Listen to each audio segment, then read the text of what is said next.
Hi guys, I am Malaguchis Marcos TV. Today's vlog, syempre magluluto tayo ng beef patty, so tinatawag na tteok galbi in Korea. So hello to all of you guys.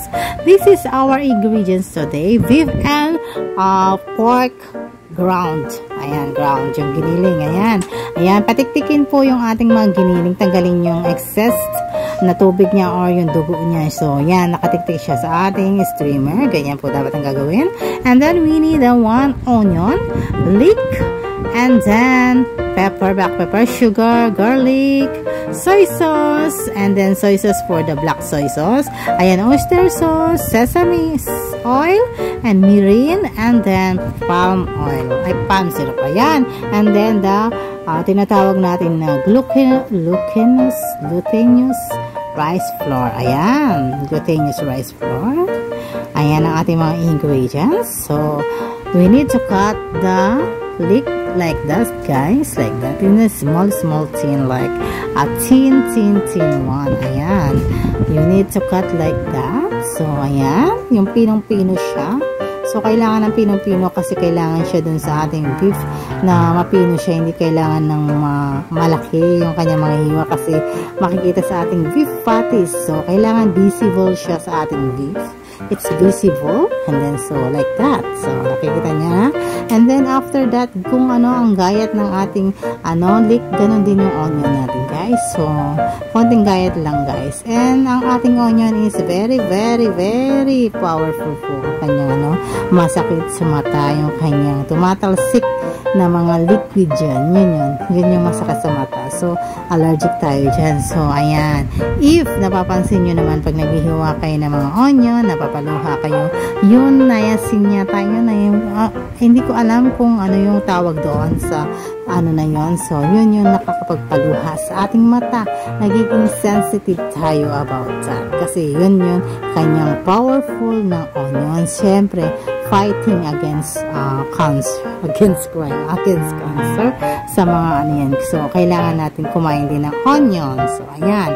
Gayatin mo yung onion ng kasing pino, ng kagayat ng ganun. Siyempre, sinabi ko sa inyo kasi ilalagay natin ito sa patty. Dapat visible siya. Hindi siya nakikita ng mga mata, pero nalalasahan siya. Ganon! So, ayan. After na natin, guys, giling-gilingin na yan. Ayan. Maghahanda na tayo ng kawali. So, ayan. Ayan, nilagay ko na sa kawali ang ating onion, ang ating hiniwang onion, and then ang leek. So, ayan, nilagyan ko siya ng garlic. Yung minced garlic. Yun ito, to saute like this. Kailangan natin siyang igisa. Lalagyan natin siya ng sa mainit na apoy pala, wag dun sa malakas na apoy, okay? Kahit dapat mahina lang, low lang. Para hindi siya masunog. Hindi kailangan natin siyang masunog. Kailangan lang natin siyang lutuin ng konti para pag nilagay natin siya sa ingredients natin is perfect siya. So, ayan. Ayan, guys. Ayan. Lalagyan natin siya ng sesame oil. Pampaano natin yan. Para yung aroma ng sesame oil nandiyan sa loob ng natin ng onion and leek. So, wait a minute. Tinano ko pa yung aking ang ating sesame oil. So, syempre, nahihirapan tayo mag-vlog dyan kasi pag ikaw ay walang taga-camera and then mag-isa ka lang. So, mahirap. Sobrang hirap siya pero caring naman siya. So, pabayaan lang natin siya ganyan. Ito na ang ating beef and pork. Pinisama natin. Syempre, aanin natin siya kasi namamawis pa siya. Kailangan pa natin tanggalin sa pamamagitan ng ating tissue. Kung wala naman kayong tissue, guys, so, ayan nyo lang siya dyan na nakataktak. Matitik-tik nyo yan to. So, yan kasi nagmamadali na kailangan na natin punasan. So, ayan, kailangan hindi po masunog ang ating onion at ating lika. Kailangan lang siyang malambot at maluto. Pero hindi siya susunugin. Ayan siya na. So, after yan, guys, gagawa na tayo ng ating pampalasa o kung tinatawag na sarsa ng ating marinate. Kailangan ng sugar. Brown sugar ang kailangan natin, guys. Hindi white sugar. Brown sugar. Ayan, mirin. Kailangan na natin ng mirin. Tansya lang po ako. Hindi po ako nag-ano ng mga cup ganyan. Basta tansyado niya. Ayan, kailangan natin ng soy sauce. Yung soy sauce na hindi pa pala nabuksan yan. So, bagong bili lang yan. So, kailangan pala natin siyang bubuksan. Ayan, yung soy sauce na, ano, yung dark soy sauce yan, guys. Ayan, kasi dalawang klaseng soy sauce yan, guys. Yung dark at saka yung malabnaw. So, kailangan natin dalawa yan. Tansya lang ang sabi ko sa inyo, hindi ako nagka-cup. Pero nasa inyo kung susundin yung cup yan. Pero sa akin, wala lang. Tansyahan lang. Ayan, nilagyan ko din siya ng mirin, sesame oil. Ayan, ang nilagay natin. Siyempre, lalagyan natin ng pepper. Tataktakan na natin ng black pepper. Yan, paparoma. Ayan, nilagyan ko pa siya ng sugar. And then, halo-haloin mo lang siya, guys, ng ganyan. Yung mekos-mekos na paghalo. Yan, ganyan, guys. Ang paghalo niya, guys. And then, pag nahalo nyo na siya, guys, ay nilagay na natin yung niluto natin kaninang onion and leek. Mainit-init pa yan, guys. So, ayan. Kailangan nyo mag-gloves kasi bakit, guys? Para malinis. And then, para hindi rin mga muyong inyong mga kamay. So, unti-untiin nyo nang ilagay sa ating bowl ang ating ground beef and ground pork.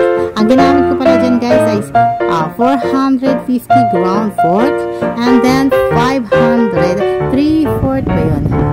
3/4 500 gram ng ground beef. So, parang ganun. Ayan, nilagay ko na po yung glutinous flour. Yung tinatawag na malagkit sa atin.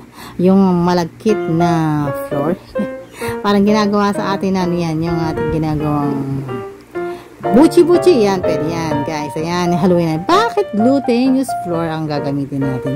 Kasi yun, guys, parang hindi siya magnisag, hindi siya magkaroon ng mold, hindi rin siya magkaroon ng parang aftertaste, hindi pa rin mawawala yung lasa ng ng beef na kasi kailangan lang natin yan, guys, yung glutinous flour para yung parang lang, natural lang niya. Kailangan din natin magdikit-dikit. So, kung meron kayong harina, pwede rin. Pero, fast best talaga ang glutinous flour. So, ayan, binaba ko na ang aking camera for that kasi nahihirapan tayong mag-ano niyan, guys. Hindi tayo pwedeng maghawak ng hindi natin mahalo mahigit. Sa paghalo naman, guys, hindi natin pwedeng pitpitin o kasi madudurog nga. Ground pork nga siya. So, ganun-ganun lang. Biling-biling lang yung after ganun-ganun. Huwag natin siyang dudurugin kasi hindi siya magandang durugin. Kasi nga ito ay kiniling na dudurugin mo. Paano nangyayari sa kanya? So, ayan.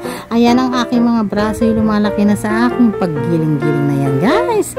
Ayan. Kaya lumalaki yung mga braso ko. Lalagyan ko pa siya ng pepper, black pepper kasi kailangan natin yung black pepper kasi pampa-aroma yung black pepper. Pagka nasa inyo nga tatansyahin nyo lang kung ano ang gusto nyo, guys. Hindi ako nagsasuggest kung any cup dyan. So, kayo ang magtatansya. Ayan. Ganyan-ganyan lang yan, guys. Ganyan-ganyan, mahalo na siya, guys. Hindi natin kailangan siya ng yung parang kinukurt-kurt mo na yung ayan. So, nakita nyo. And then, ganyan-ganyan nyo siya. Tampi-tampiin nyo siya. Ganyan-ganyan. Pag nadampiin nyo siya, pabayaan nyo siya ng ilang minuto dyan. 30 minutes ko yata siyang hinayaan dyan. So, syempre, hindi natin 30 minutes. Fast forward na tayo. Syempre, gagabihin na tayo pag ganun. So, ayan. Hayaan nyo lang siya 30 minutes. And then, after nyan, guys, habang nakaano siya, guys, kailangan mo natin gumawa ng glazing. Yung tinatawag na glazing sa taas. Kailangan din natin ng water, sugar, oil, sugar, ayan. Oyster sauce, soy sauce, mirin. Kailangan po ang mirin kasi maano po yun. And then, yan, ganyan. Parang gumagawa lang kayo ng fish sauce. Ayan. Yung and then, ayan, pakuluan na natin siya, guys. Hintayin mo siya maging glaze, pakuluan mo siya ng pakuluan, guys. Hanggang pakuluan mo siya, guys. Huwag mo hayaan naman yun kasi masusunog yung kalan. Hindi yung kawali. Mahirap maglinis ng kawali. So, ganyan-ganyan natin siya. Hintayin natin siyang kumulo. Ayan, medyo na nahalo na siya, guys. Ayan, para ka naghalo kay ube. Ayan, nakikita nyo na, guys, kumukulo-kulo na siya ng konti. Pakukuluhan natin siya hanggang maging glaze na siya. Yung asukal niya maging glaze. Alam niyo yung sabihin ng glaze?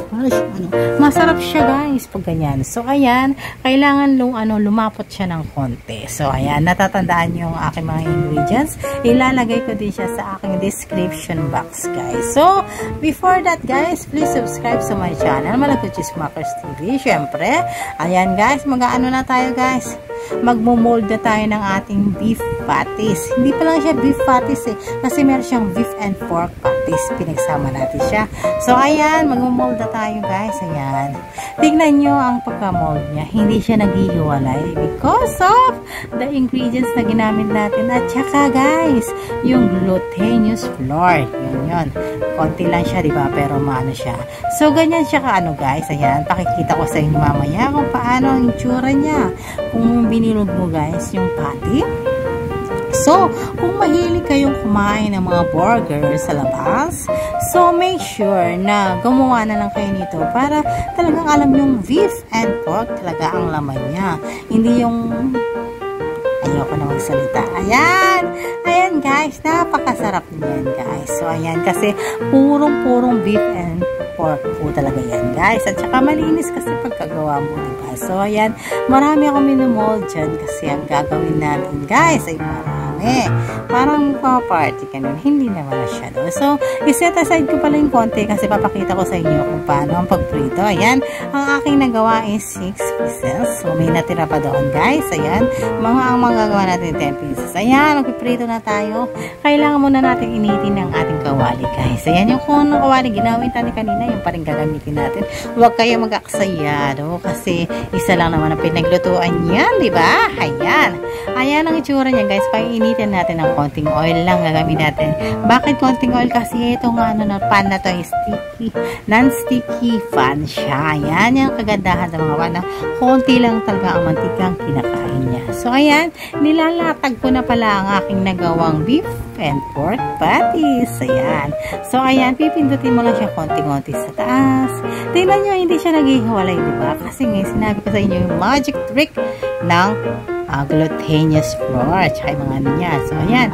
Ganyan nyo lang siya guys. Ayan. So, pabayaan nyo lang siya ng ilang minuto. Ayan, akin ang biniling or nilagay ko na doon. And then, after na mabiling guys, doon mo ilalagay sa top ang ating glaze kanina. Yung glaze, ayan. Yung hiniluto natin glaze, ayan. Ilalagay mo siya sa top. Kasi para manuot siya sa loob guys. Manunuot yan. Ayan, tinutusok-tusok ko siya dyan eh. Para pumasok sa loob yung ano niya. Parang siopaw ipapalaman sa loob. Ganun. So, makikita nyo guys. Ayan. At saka, pagluto pala nito guys, it's banayad lang. Huwag nyo lalakasan na po kasi masusunog agad dyan. Kailangan lang yung soft ang pagkaluto niya. So, ayan guys. Ayan. Glaze lang natin yan. Ayan. Kaya siya may glaze kasi malalaman nyo kung ano lasa niya. Diba? Kaya tikman nyo na. So, habang nagpiprito ako dito guys. So, guys, please do watch all my video guys. Ayan, may playlist ako about this guys. Sa cooking Korean and Filipino food. Meron ako niyan. Meron din akong playlist na kung gusto nyo matawa, yung sawa na kayo sa buhay nyo, ayan. Meron tayong games and pranks, guys. And then, kung mga tips, meron din tayong tips, guys. And then, meron tayong mukbang. Kasi marunong ka magluto, marunong ka magmukbang, meron tayo. So, sa aking vlog, guys, aking YT, guys, makikita nyo ang aking mga videos. So, sana please watch and do share. Kung ito ay nagustuhan nyo, mag-comment naman kayo sa comment section. So, ayan ang ginagawa ko, guys. Ayan. Kailangan natin i-glaze lang ng i-glaze yan, guys. Yun. Walang tigil kung kaka-glaze. Ganoon. Parang yung mukha mo, pinapahid-pahira mo lagi. So, eto na ang kalabasan, guys. So, ayan ang itsura niya dyan. Thank you so much.